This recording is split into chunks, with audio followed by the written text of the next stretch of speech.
आजच्या कार्यक्रमाचे अध्यक्ष दत्तराव फुलझळके, त्याचबरोबर विचारपीठावर विराजमान असणारे मुंजाजी कामाजी डुबे ग्रामपंचायत सदस्य, कार्यक्रमाचे उपाध्यक्ष रामचंद्रजी माने आणि आपल्या परिसराचे ग्रामपंचायतचे लाडके सदस्य प्रशांतजी धबाले, त्याचबरोबर कार्यक्रमाला उपस्थित असणारे डॉक्टर विजय माकणीकर सर, सहयोगी प्राध्यापक श्री शिवाजी विधी महाविद्यालय, त्याचबरोबर सरांचे सहकारी प्रोफेसर ज्ञानेंद्र फुलझळके, विचारपीठावर विराजमान असणारे भारत पवार, सखारामजी रनेर, दासराव डुबे, संघमित्रा पंडित मॅडम, त्याचबरोबर भीमराव लोखंडे ग्रामपंचायत सदस्य, त्याचबरोबर बाबूराव माने, बालासाहेब डुबे, मारुतराव फुलझळके आणि अनेक लोकांनी, अनेक लहान मुलांनी भाषण केली, त्यांच्यापासून सूत्रसंचालकांच्या पर्यंत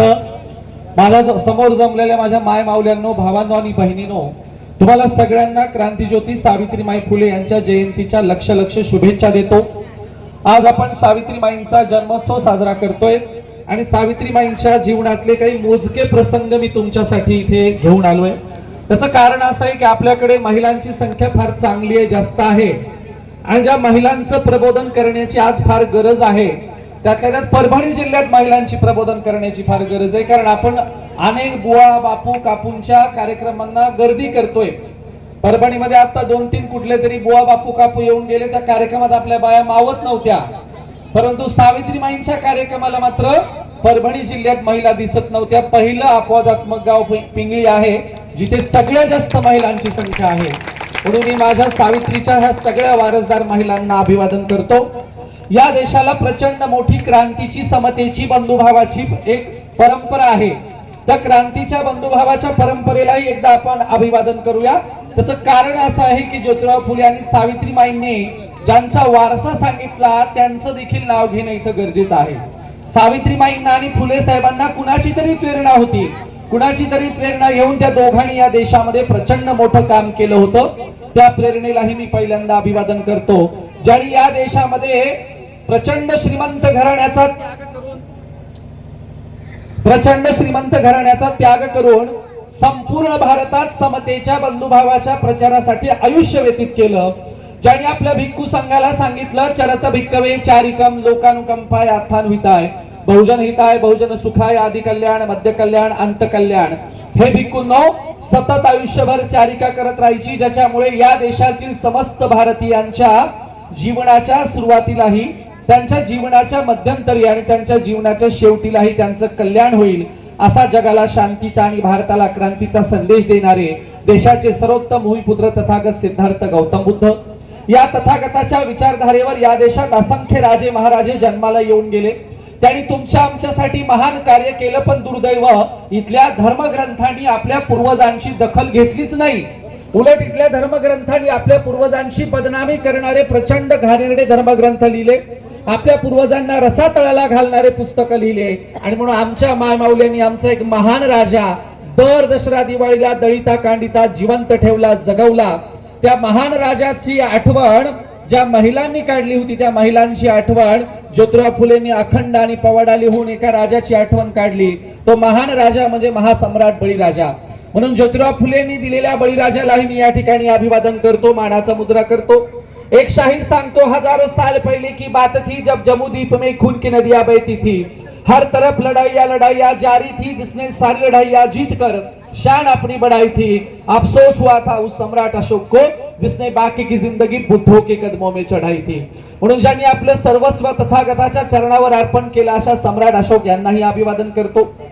अशोकाच्या नंतर ही समतेची चळवळ या देशामध्ये संतांनी चालवली होती। प्रत्येक संत तुमच्या आमच्यासाठी महान समतेचं काम करत होता। या देशात संत नामदेव महाराज सांगत होते, नाचू कीर्तनाची रंगी ज्ञानदीप लावू जगी, किंवा या देशामध्ये जे जे आपण अशी ठावे ते इतरांशी सांगावे, शहाणे करून सोडावे सकळ जन, असा प्रबोधनाचा वारसा पुढे चालवणारे, प्रबोधनाचा वारसा जगाला देणारे वारकरी धर्माचे संस्थापक संत श्रेष्ठ संत नामदेव महाराज।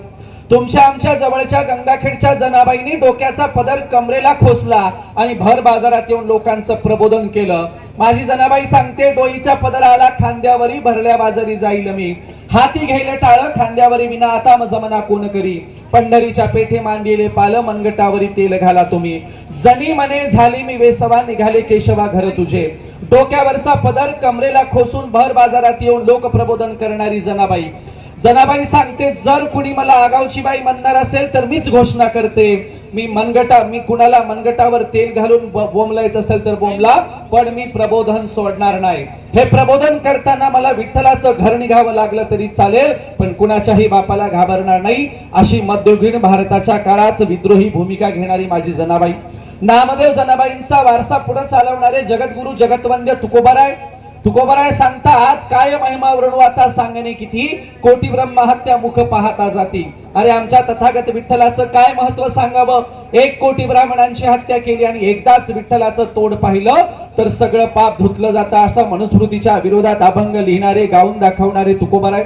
हाच त्यांचा अभंग प्रतापगडाच्या पायथ्याशी अगदी कृष्णा भास्कर कुलकर्ण्याची खांडोळी करून अभंग खरा करून दाखवणारे त्यांचे खरे पटशिष्य, रयतेच्या राज्याचे संस्थापक, कुळवाडी भूषण बहुजन प्रतिपालक छत्रपती शिवाजी महाराज, ज्यांनी माहेरची देशमुख आणि सासरची पाटीलकी याच्याही पलीकडे उदात्त विचार करून मानवी समाजाला मावळ्या एकाच संज्ञेत बांधलं, त्या राष्ट्रमाता राजमाता मासाहेब जिजाऊ, ज्यांनी या देशामध्ये स्वराज्याची इंचभर जमीन देखील शत्रूला घेऊ दिली नाही, परंतु या देशामध्ये 4 स्वतंत्र धर्मग्रंथ लिहिले, असे युवराज शाक्तवीर छत्रपती संभाजी महाराज, आरक्षणाचे जनक लोकराजा राजर्षी शाहू महाराज, घोड्यावर बसून 29 वर्ष राज्यकारभार करणाऱ्या लोकमाता अहिल्याबाई होळकर, आणि ज्या महापुरुषांनी इतक्या महापुरुषांची प्रेरणा घेतली आणि आधुनिक भारताचे ज्यांना जनक म्हटलं जातं, ज्यांनी आधुनिक भारताचा पाया घातला, असं या देशातलं महान जोडपं ज्योतिराव फुले आणि सावित्रीबाई फुले यांनाही अभिवादन करतो. बघा, सावित्रीबाईंच्या बद्दल अनेक कवी म्हणतो, देवाला सोडलेल्या देवदासी झाल्या, खंडोबाला सोडलेल्या मुरळ्या झाल्या, यल्लमाला सोडलेल्या जोगतिनी झाल्या, पण माझ्या सावित्रीला सोडलेली कुणी डॉक्टर, कुणी इंजिनियर, अरे 2 राष्ट्रपती झाल्या, म्हणून क्रांती ज्योती सावित्रीबाईंनाही अभिवादन करतो. सावित्रीबाई आणि ज्योतिराव फुलेंचा वारसा पुढे चालवणारे ज्योतिराव फुले म्हणाले होते, माग महारा निंदा ठावे नाही व्यथा, जाळा म्हणू ग्रंथा एकदाची. अरे यांच्या धर्मग्रंथात सतत आमची अवहेलना केलीये, यांच्या धर्मग्रंथातून सतत आमची बदनामी केलीये, असले धर्मग्रंथ जाळले पाहिजे, असं ज्योतिराव फुले म्हणाले होते. आपल्या गुरुला सॅल्यूट करण्यासाठी गुरूंच्या जन्मशताब्दी वर्षाच्या निमित्ताने गुरुने 25 डिसेंबरला बिना ब्राह्मणांचं लग्न लावलं, म्हणून 25 डिसेंबरची तारीख निवडून आपल्या गुरुला अभिवादन करण्यासाठी आणि त्यांची ही अखंडाची ओळ पूर्ण खरी करून दाखवण्यासाठी महाडला रायगडच्या पायथ्याशी मनुस्मृतीचं दहन करणारे आणि ज्योतिराव फुलेंचे खरे वारसदार असणारे, भारतीय घटनेचे खरे शिल्पकार, परमपूज्य विश्वरत्न महामानव डॉक्टर बाबासाहेब आंबेडकर यांनाही मी या ठिकाणी अभिवादन करतो.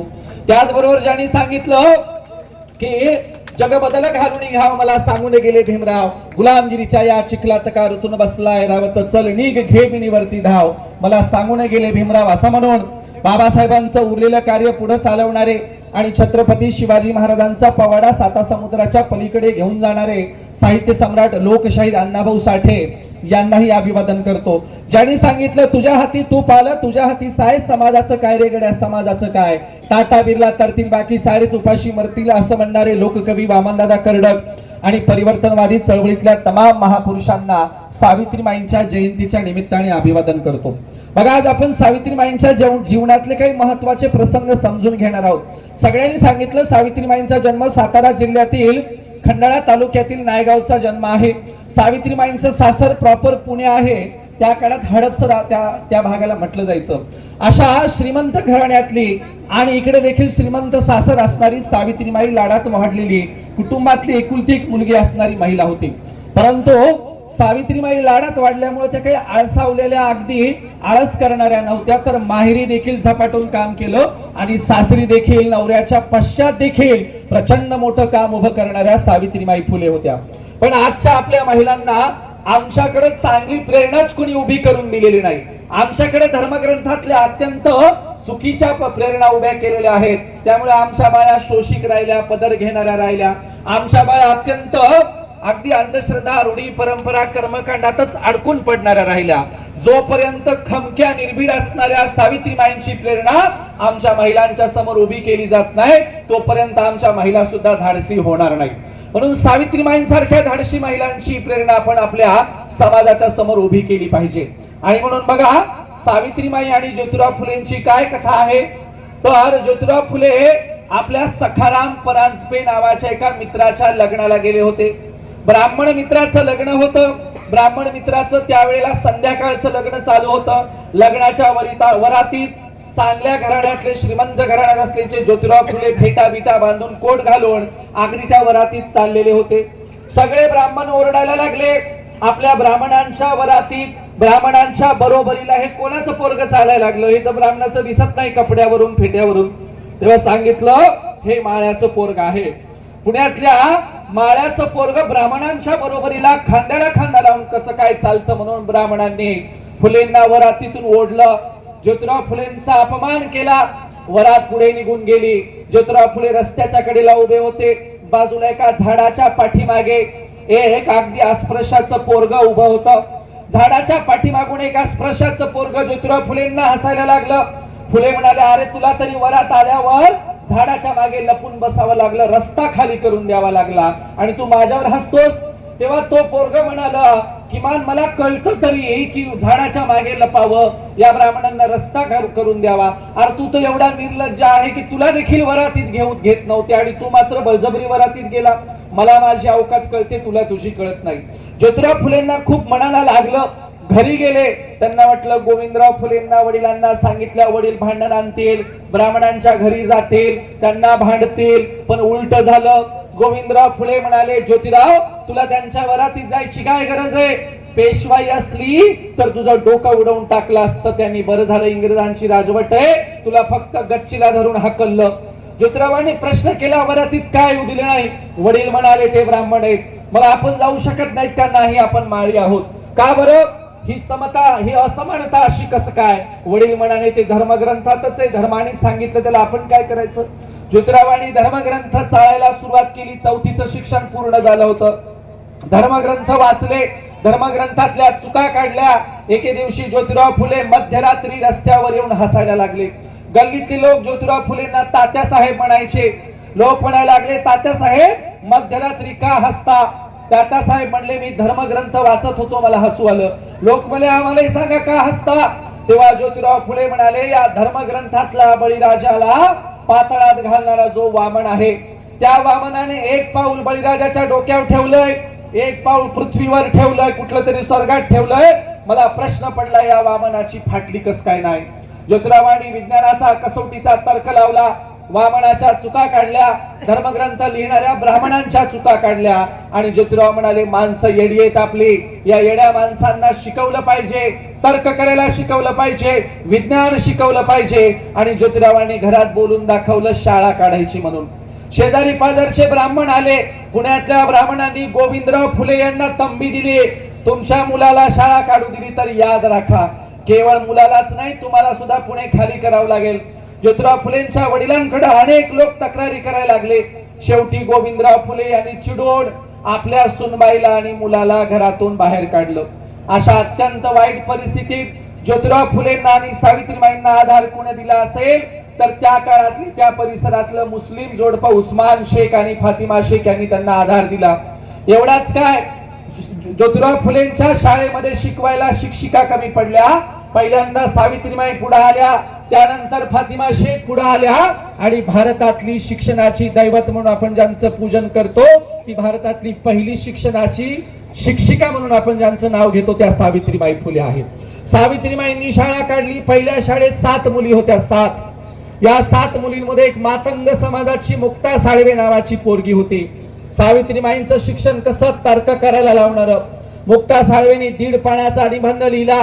निबंधात प्रश्न केला, हे ईश्वरा, तुझ्याकडून आलेला आम्हा मांगा महाराजांचा धर्म कोणता. अजूनही आम्हाला धर्मग्रंथांना हात लावता येत नाही, धर्मग्रंथ चालता येत नाही, सांग आमचा धर्म कोणता. त्या मुक्ता साळवेच्या निबंधाला पारितोषिक मिळालं. इंग्रजांनी सत्कार केला. आणि त्या काळातला भारतातला सगळ्यात गाजलेला निबंध कोणता असेल तर तो मुक्ता साळवेंचा. कुणाच्या शाळेतली तर माझ्या सावित्रीबाईंच्या शाळेतली मुक्ता साळवे. एकदा मुक्ता साळवेंची आई सावित्रीबाईंकडे आल्या म्हणाल्या बाई माझ्या पोरीचं कसं व्हायचं. सावित्रीबाई म्हणाल्या काय झालं. तेव्हा मुक्ता साळवेंची आई म्हणाले आमची पोरगी की नाही मुक्ता सारखी पुस्तकात डोसकच घालते, सारखं पुस्तकं वाचत असते, आमच्या मुक्ताचं कसं व्हायचं. सावित्रीबाई म्हणाले अहो पुस्तकं वाचल्यावर चांगलंच होत असतं, तिचं थोडंच वाटोळं होणार आहे, वाचू द्या तिला पुस्तकं, तिचं चांगलं होईल. सावित्रीबाईंच्या शाळेतल्या पोरी पुस्तकं वाचायच्या. आजच्या एका घरातली माय शाळेमध्ये गेली मॅडमला भेटायला. आजची एक महिला शाळेतल्या मॅडमला भेटायला गेली, काय म्हणाली बाई आमच्या कार्टीचं कसं व्हायचं. तेव्हा बाई म्हणाले काय झालं. पोरीची माय पुन्हा म्हणाली आमच्या गाभरीचं आमच्या कार्टीचं कसं व्हायचं. शाळेतल्या मॅडम म्हणाल्या काय झालं. तेव्हा पोरीची आई म्हणाले आमची पोरगी की नाही 9-9 वाजोस्तर उठतच नाही, आमची पोरगी की नाही सारखं मोबाईल मध्ये डोकं घालून बसते, ती पुस्तकच वाचत नाही, कसं व्हायचं. तेव्हा शाळेतल्या मॅडम म्हटल्या तिचं काही खरं नाही, आता ती अशीच आहे. आणि म्हणून बघा सावित्रीबाईंच्या शाळेतल्या मुली पुस्तकं वाचायच्या आणि आजच्या शाळेत जाणाऱ्या मुलींचे काय हाल आहेत तुम्ही बघतो. आजच्या शिकलेल्या मुलींच्या शिक्षणाचा वापर फक्त कुठं केला जातो, पत्रिकेमध्ये डिग्री टाकण्यासाठी, HSC SSC BA MA एवढंच आमच्या पोरीच्या शिक्षणाचा उपयोग आहे, बाकी काही नाही. म्हणून आपण सावित्रीबाईंसारखा तर्क केला पाहिजे, गेस केला पाहिजे. शिक्षणाचा वारसा शिक्षणाची इच्छा तुम्हाला अवैज्ञानिक बनवण्यासाठी नव्हती, त्यांनी खस्ता कशासाठी खाल्ल्या, तुमचं भलं व्हावं यासाठी खाल्ल्या. पण आमच्या शिकलेल्या पोरी काय करतात, शाळेतून येतात, गुरुवारचं व्रत करतात, शुक्रवारचं व्रत करतात, पोथ्या वाचतात, पोथ्या वाटतात. मार्गशीर्ष महिना सुरू झाला की नाही, झाला वाटतं नाही का. आता उद्याची गुरुवारची कथा सुरू होते. आणि म्हणून ज्याच्यासाठी आमच्या सावित्रीबाईंनी शिक्षण दिलं त्याचा अर्थ पोथ्या वाचण्यासाठी नव्हतं. सावित्रीबाईंची चरित्र वाचली पाहिजे, सावित्रीबाईंचं पुस्तक वाचलं पाहिजे. काय चाललंय पोथीमधून. माझ्या लहानपणी माझ्या गल्लीमध्ये मला पोथी वाचायला लावायची. मी आता देखील कीर्तन करतो आणि कीर्तनातून हेच सांगत असतो. बघा काय चाललंय पोथीत. बघा पोथी काय असते. ध्यानी घ्यावी श्री महालक्ष्मी देवीची कहाणी. द्वापार युगातली सौराष्ट्र देशाची मोहिनी. आटपाट नगर होतं, तिथे एक राजा होता. राजाचं नाव भद्रश्रवा, राणीचं नाव सुरचंद्रिका. रूपाने सुंदर होती, स्वभावाने गर्विष्ठ होती. मागच्या जन्मी होती का वैशाची बायको, नवऱ्याचं तिचं भांडण होई, घरी वैतागली निघून गेली रानात. तिथं पाहिलं सुवासिनींना, तिनं तसंच व्रत केलं आणि पुढे गेली पुचकून मरून. आयुष्यभर वैभव लक्ष्मीचं मार्गशीर्ष महिन्यातलं व्रत केलं, काय फायदा झाला का, गेली पुचकून मरून, काय उपयोग नाही. असल्या पोथ्या वाचून वाचून आमच्या बाया येड्या झाल्या, येड्या. आणि म्हणून बरं पोथीची सुरुवात काय, आटपाट नगर होतं. नगराच्या नावाचा पत्ता नाही, तालुक्याचा पत्ता नाही, जिल्ह्याचा पत्ता नाही, आटपाट नगर होतं. मी म्हणलं मला नगराचा पत्ता सांगा, मी तिथं जाऊन कीर्तन करतो. अख्ख्या महाराष्ट्रभर फिरलो पण आटपाट नावाचं नगरच सापडलं नाही, कुठंच नगर नाही. तरी या येड्याबाई आमच्या पोथ्या वाचतात. आणि म्हणून सावित्रीबाईंची पुस्तकं वाचा, सावित्रीबाईंचा वारसा समजून घ्या. बघा वारसा कसा असतो. एकदा सावित्रीबाईंचे आई वडील ज्योतिरावांना आणि सावित्रीबाईंना भेटायला आले. सावित्रीबाईंचे आई वडील म्हणाले साऊ अगं तुझ्या लग्नाला एवढी वर्ष झाली, तुम्हाला मूलबाळ होत नाही, कस काय. असं करा जावाई बापूंना म्हणावं दुसरी बायको करा. सावित्रीबाई म्हणाले ते काय ऐकायचे नाही बाबा, तुम्हीच सांगा. मग सावित्रीबाईंचे आई वडील आपल्या जावाई बापूंना ज्योतिराव फुलेंना म्हणाले जावाई बापू तुम्हाला काही आमच्या साऊकडून मूलबाळ होईना, असं करा आमच्या साऊला दुसरी सवत आणा, दुसऱ्या सवतीला तरी कदाचित मूलबाळ होईल, वंशाला दिवा होईल. ज्योतिराव फुले म्हणाले समजा मी साऊला दुसरी सवत आणली आणि सवतीला देखील मूलबाळ नाही झालं तर मग साऊला दुसरा सवती आणणार का. कारण मूलबाळ केवळ पुरुषा स्त्रियांनाच होत नसतं असं कुणी सांगितलं. कदाचित माझ्यातही दोष असू शकतो. ज्या अर्थी तुम्ही मला दुसरी बायको करून द्यायचा विचार करता तर मूलबाळ नाही झाला सावित्रीला दुसरा नवरा करून द्यायची तयारी ठेवाल का. ज्योतिरावांच्या सासू सासरे सावित्रीबाईंचे आई वडील म्हणाले या जावाई बापूंच्या डोक्याला डोकंच लागत नाही, निघून गेले. बरेच दिवस झाले. पुन्हा एकदा सावित्री म्हणाले अहो असं काय करता, आपल्याला वारसदार नको का, असं करा तुम्ही दुसरं लग्न करा. ज्योतिराव फुले म्हणाले सावित्री कशाला पाहिजे वारसदार. तेव्हा सावित्रीबाई म्हणाले आपण मेल्यावर आपल्या समाधीवर 4 फुलं व्हायला येण्यासाठी एखादा वारसदार नको का. तेव्हा ज्योतिरावांनी फार सुंदर उत्तर दिलं.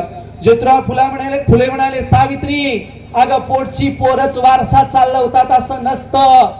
म्हातारपणात पोटची पोरं शेतात राहायला पाठवतात, पत्राची खोली करून देतात, ढाळजत राहायला बास टाकून देतात, मधल्या खोलीत येऊ देत नाहीत, वचकन खचकन करतात, अगदी काय चहाची बशी जोरात आणून आपटितात, सुना हातातला कारभार काढून घेतात, आपली पोरं वारसा चालवतील याची गॅरंटी नसते.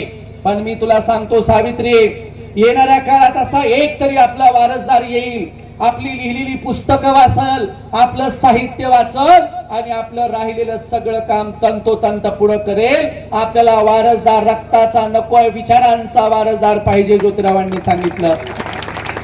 ज्योतिराव फुले गेल्याच्या नंतर 1 वर्षाने ज्याचा जन्म झाला, ज्यांनी कधीही ज्योतिराव फुलेंना बघितलं नव्हतं, असा एक त्यांचा वारसदार आला. जागतिक दर्जाचं शिक्षण घेऊन भारतात आला. ज्योतिराव फुलेंची सगळी पुस्तकं वाचली, गंज पेठेत गेला, फुले साहेबांच्या समाधीवर डोकं टेकवलं आणि फुले साहेबांचं राहिलेलं सगळं काम तंतोतंत पूर्ण केलं. तो ज्योतिराव फुलेंचा खरा वारसदार म्हणजे डॉक्टर बाबासाहेब आंबेडकर आहेत. आम्हाला वारसदार फुले साहेबांचे, बाबासाहेबांच्या सारखे वारसदार पाहिजेत. भावकीनं काय केलं फुलेंच्या, तर ज्योतिराव फुले साहेबांनी एकदा बिना ब्राह्मणाचं लग्न लावायचं ठरवलं. नवरदेव नवरी तयार झाली. त्या काळात बिना ब्राह्मणाचं लग्न लावलं म्हणजे धर्म बुडवेपणा होता. अजूनही आमची लग्न बिना ब्राह्मणांशी लागत नाहीत.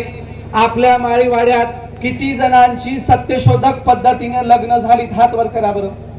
मला गॅरंटी आहे सत्यशोधक पद्धतीने पिंगळीत अजून एकही लग्न झालेलं नाही. मी सांगतो, माझं स्वतःच लग्न ज्योतिराव फुले साहेबांच्या सत्यशोधक पद्धतीने झालेलं आहे. मला एक मुलगी आहे. बिना ब्राह्मणांचं सत्यशोधक पद्धतीने लग्न केल्यावर काहीही नुकसान होत नसतं. तुम्ही देखील तुमच्या मुलाबाळांचे सत्यशोधक पद्धतीने लग्न केले पाहिजे आणि बिना ब्राह्मणांशी लग्न करून फुले साहेबांचा वारसा पुढे चालवला पाहिजे. मी माझं लग्न सत्यशोधक पद्धतीने केलं. बघा, पहिलं लग्न फुले साहेबांनी सत्यशोधक पद्धतीने करायचं ठरवलं. कसे बसे त्या नवरदेव नवरीचे आई वडील तयार झाले, पण भावकीनं घोळ घातला. आपल्याला माहितीये, चांगलं काही काम करायला गेले की पहिल्यांदा कोण आडवं येतंय, भावकीच आडवी येते, नातेवाईक. याचं काय खरंय म्हणते, हे निघाली शानपणा करायला. ज्योतिराव फुलेंची भावकी आडवी आली, नवरदेव नवरीला लपून ठेवलं. दिवसभर नवरदेव नवरी शोधायला गेले, सापडेच ना. कशी बशी संध्याकाळी नवरदेव नवरी सापडली. आता त्या काळातली नवरदेव नवरी म्हणजे काय मोठाली माणसं का, लहान लहान लेकरं होती. नवरदेव नवरी आणली, लग्न झालं. लग्न झाल्यावर थैथैट कोणी केला असल, तर ज्या ब्राह्मणाला लग्नाला बोलवलं नाही त्यांनी बॉम्ब केली. ज्योतिराव फुलेंच्या विरोधात केस टाकली. पहिली केस पुण्याच्या कोर्टात गेली आणि निकाल काय लागला, तर फुलेंच्या विरोधात. फुले केस हरले आणि कोर्टाने निकाल दिला, ज्योतिराव फुले तुम्ही बिना ब्राह्मणाचं लग्न लावलं, ब्राह्मणाची दक्षिणा बुडवली, ब्राह्मणांची दक्षिणा दिली पाहिजे, दंड दिला पाहिजे. ज्योतिराव फुले म्हणाले जमणार नाही.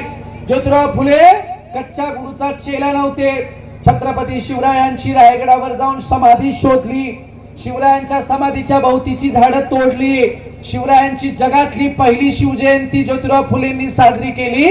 अशा कच्च्या गुरुचा चेला ज्योतिराव फुले नव्हते. ज्योतिराव फुलेंनी हायकोर्टात केस नेली. हायकोर्टात केस नेल्यावर अधिकारी इंग्रज अधिकारी होते, जज अधिकारी होते. ज्योतिराव फुलेंनी जज साहेबांच्या समोर पैशाचं पाकिट ठेवलं आणि जज साहेब म्हणाले काय, फुले म्हणाले मला माहिती मी केस हरणारे, दंड अगोदरच देऊन टाकतो. जज म्हणाले आता केस हरणारे दंड द्यायला लागले तर आलेच कशाला सुप्रीम कोर्टात. ते म्हणाले नाही, फक्त एक प्रश्न विचारायला आलो. जज साहेब म्हणाले विचारा. ज्योतिराव गोविंदराव फुले म्हणाले जज साहेब तुम्ही दाढी कुठं करता. जज म्हणाले दाढीचा आणि केसचा काय संबंध. ज्योतिराव फुले म्हणाले आहे, माझ्या प्रश्नाचं उत्तर द्या. फुले साहेबांनी प्रश्न केला, जज साहेब दाढी कुठं करता. जज साहेब म्हणाले मी माझ्या घरी स्वतःच्या हाताने दाढी करतो. फुले म्हणाले मग स्वतःच्या हाताने दाढी करता तर न्हाव्याचं उत्पन्न बुडतं, मग न्हाव्याचा दंड देता का, त्याचे पैसे नेऊन देता का तुम्ही. जज म्हणाले का देणार, कारण मी माझ्या हाताने दाढी करतो. ज्योतिराव फुले म्हणाले अगदी त्याचप्रमाणे आम्ही आमचे बिना ब्राह्मणांचे लग्न लावत असू तर ब्राह्मणाला पैसे देण्याचा संबंध येतोच कुठं. ज्योतिराव फुले केस जिंकले. ज्या दिवशी लग्न लावलं तो दिवस म्हणजे 25 डिसेंबर. मनुस्मृतीचा पहिला कायदा ज्योतिराव फुलेंनी 25 डिसेंबरला मोडला. बिना ब्राह्मणाचं लग्न लावलं, केस जिंकून दाखवली. त्याच 25 डिसेंबरला समग्र मनुस्मृतीचं दहन बाबासाहेबांनी केलं होतं. ज्योतिराव फुलेंच्या प्रत्येक दिनांकावर बाबासाहेबांचं लक्ष होतं.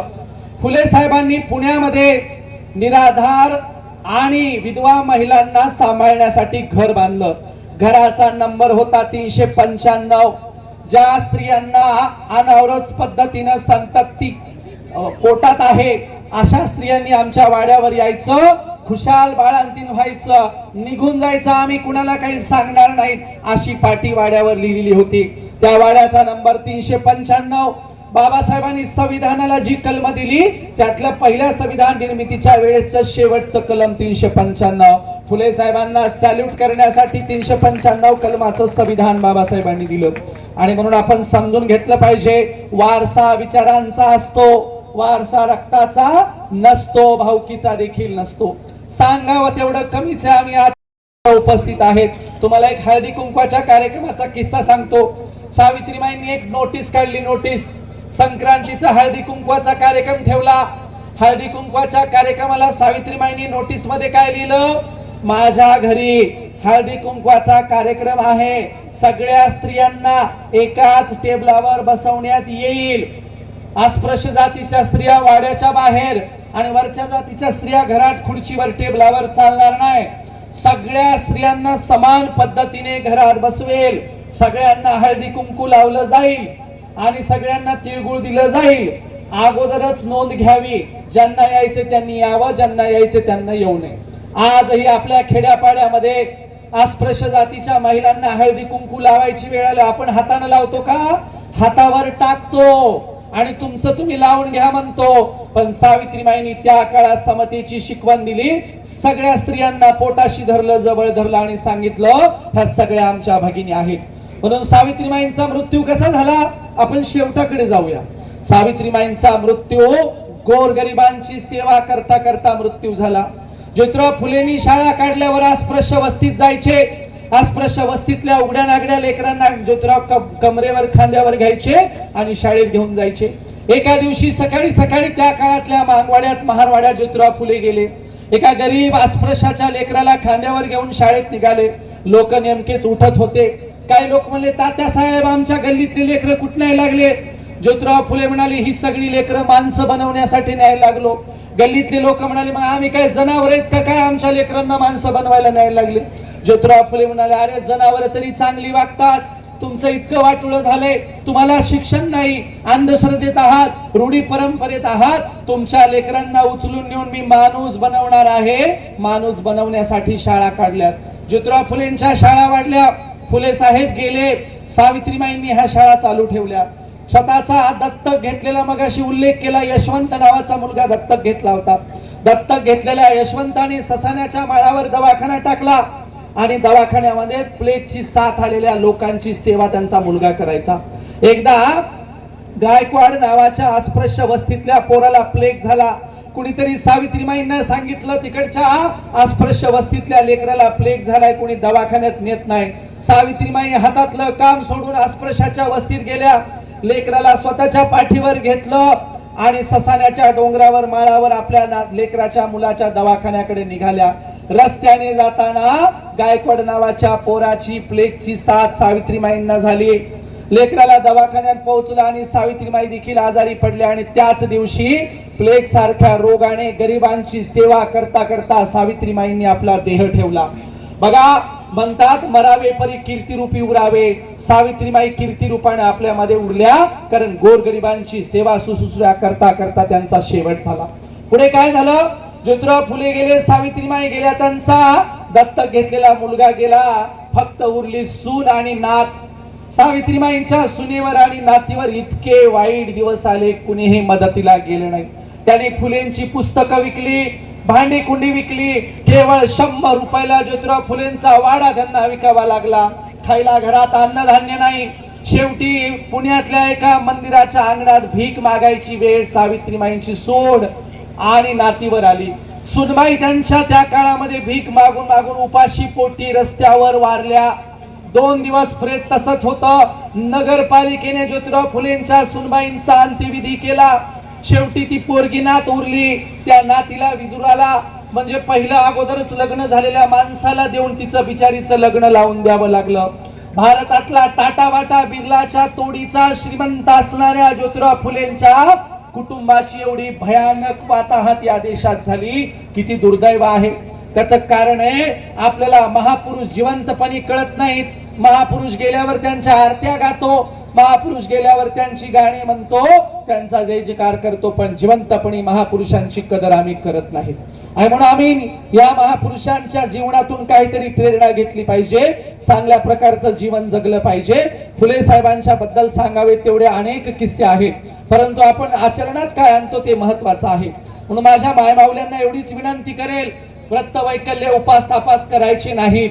आपण अभंगात म्हणतो, काय सांगतो की पंढरीची वारी आहे माझ्या घरी आणि न करी तीर्थव्रत, इतर व्रत वैकल्य उपास तापास करायचे नाहीत.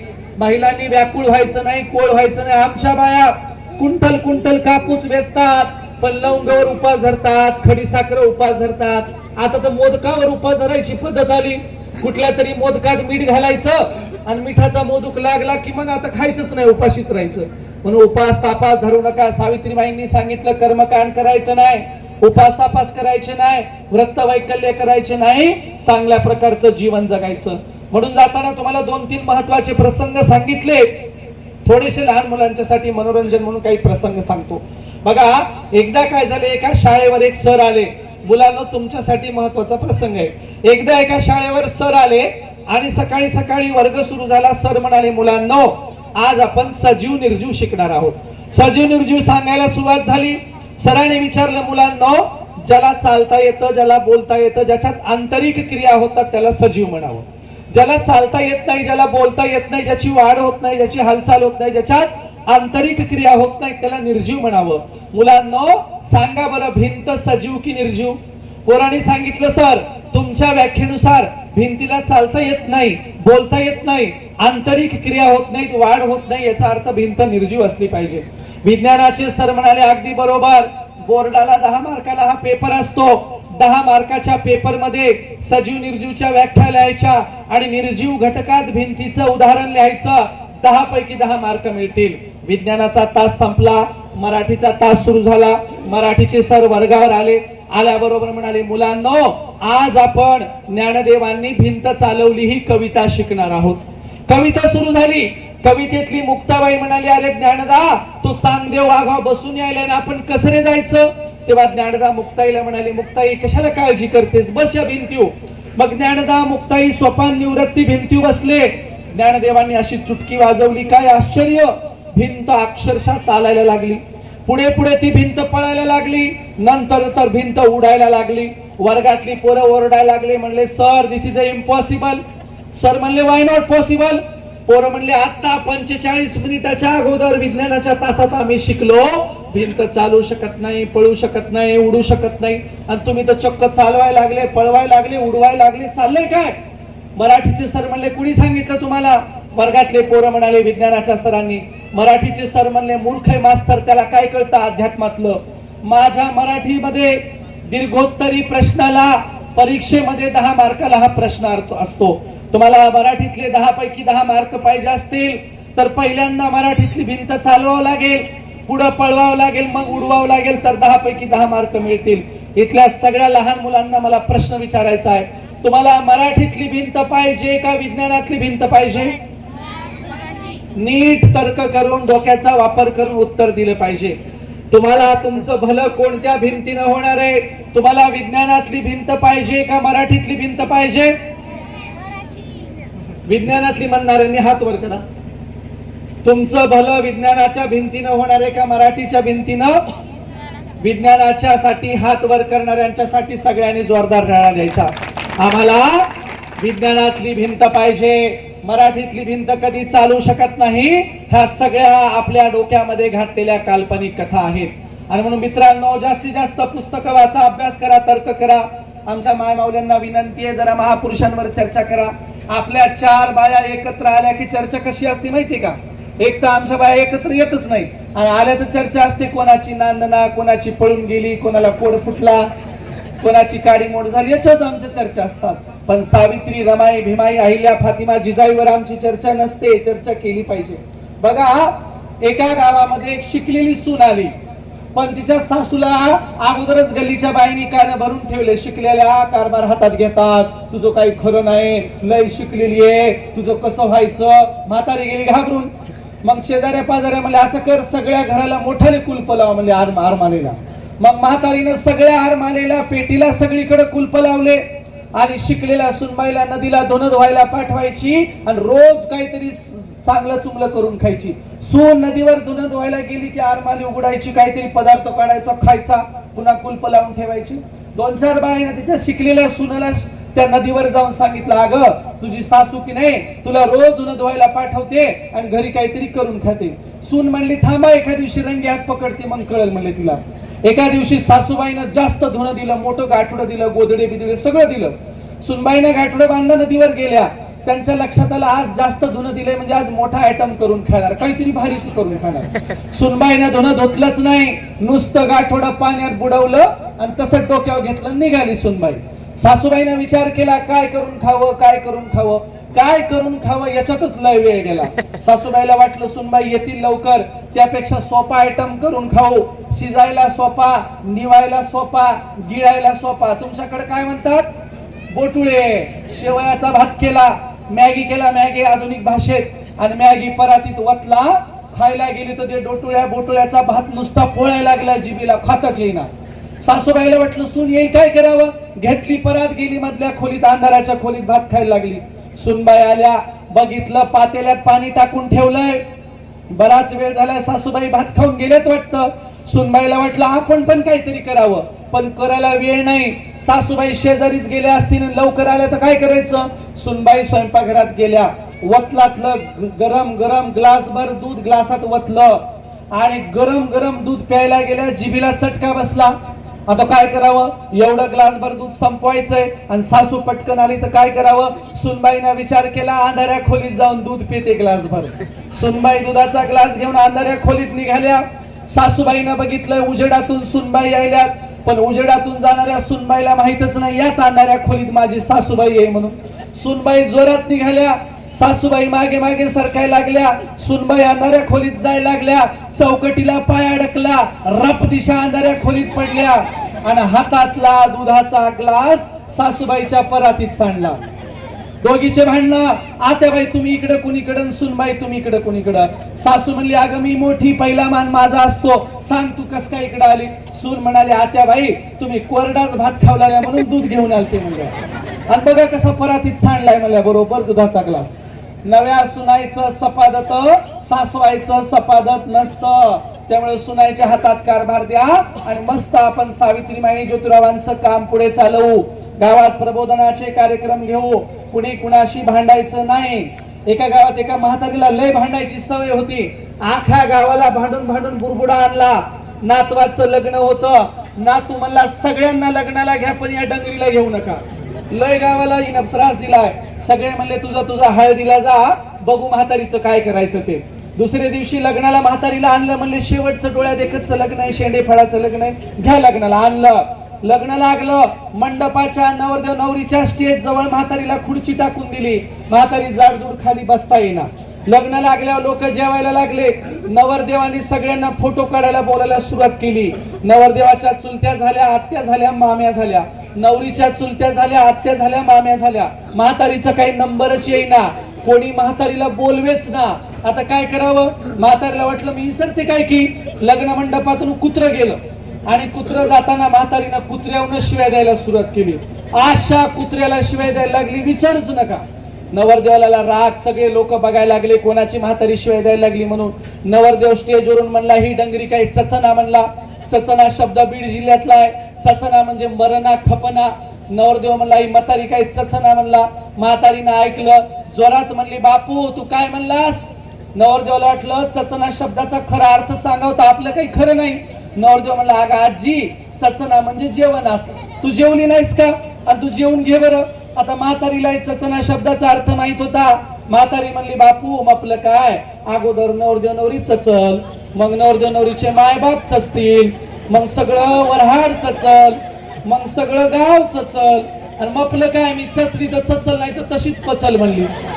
सगळ्या गावाला गिळून घ्यायला बसली म्हातारी.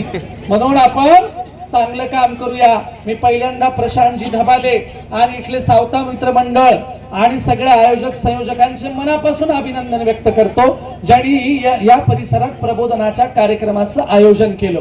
या परिसरात तुमची घरकुलाची कामं करणारे, तुमच्या पगारींच्या आणि सगळ्या वेळेला तुम्हाला हजर राहणारे आमचे मित्र प्रशांतजी धबाले आहेत. आणि म्हणून प्रशांतजी यांचं देखील मी अभिनंदन करतो, कारण आज खऱ्या अर्थाने ओबीसी आणि शेतकरी जातींच्या महिलांच्या प्रबोधनाची प्रचंड गरज आहे.